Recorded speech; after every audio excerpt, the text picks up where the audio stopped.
Hi guys, Claire with Backcountry Buddies here. I wanted to talk to you a little bit about puppies and sending them off to a board and train.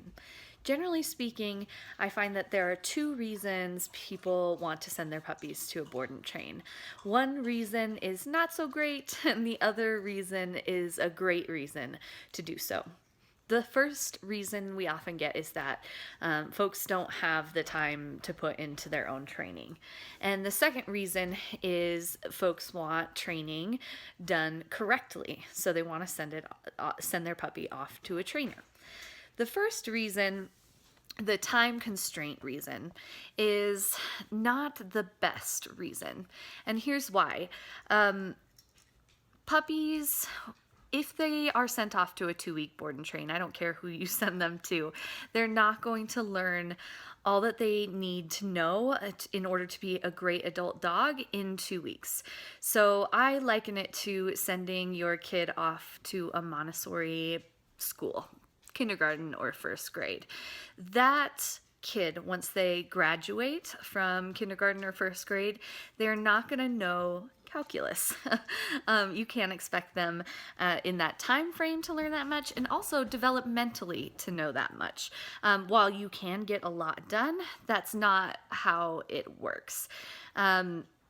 But at the same time, your kid will come back from Montessori knowing how to multiply and divide, and ideally knowing how to problem solve and deal with stress and know how to interact socially in a new environment.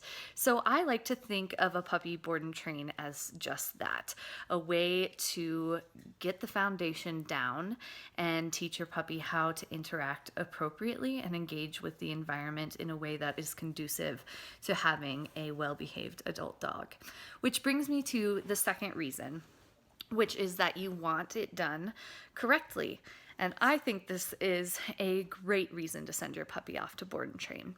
We've learned that puppies have a very, very short time period in which to learn how to interact appropriately with other dogs, people, and when to quickly pick up on foundation training.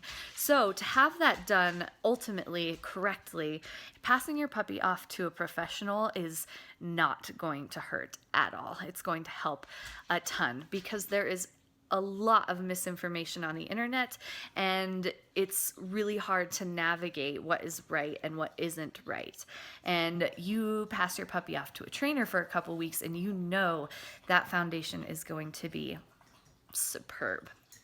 So that brings me to what to look for when looking for a puppy board and train or puppy boot camp program. What I would look for if I were to send my puppy off to a board and train is, obviously I would want the basics to be learned: sit, down, stay, come, but that would not be all that I would want.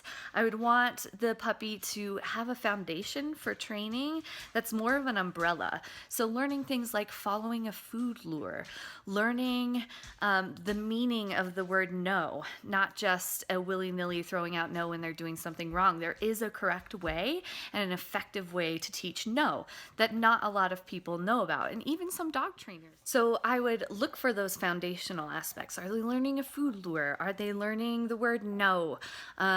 On top of just the basic sit down, stay, come, loose leash walking, introduction, things like that. I would also look for exposure and socialization and see how much of that goes on in the program.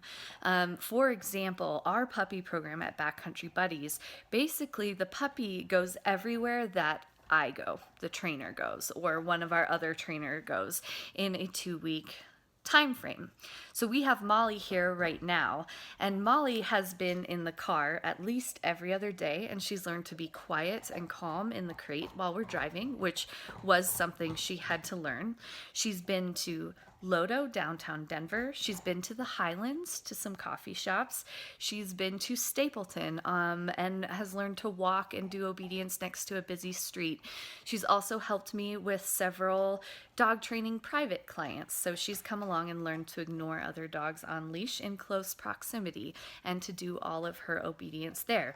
So she's been properly exposed to a wide variety of environments, and she's been taught by me, a professional, how to behave in a very, very dog trainer-y ways. She's also gone to a vet's clinic and to a groomer's with me. So these are all things that if you're busy or you don't have the know-how, they can be really, really helpful for you to send your puppy off to someone like me who can do it for you, and then in turn show you how to do it. So that is something I would definitely look for in some sort of a program. Are they going to be just on site, on the facility the whole time, or are they, hi Chihuahua, or are they going to get out in the world with their trainer and learn about how to interact appropriately? So I think that's it for today. I hope you find this helpful, and I look forward to our next video. Bye.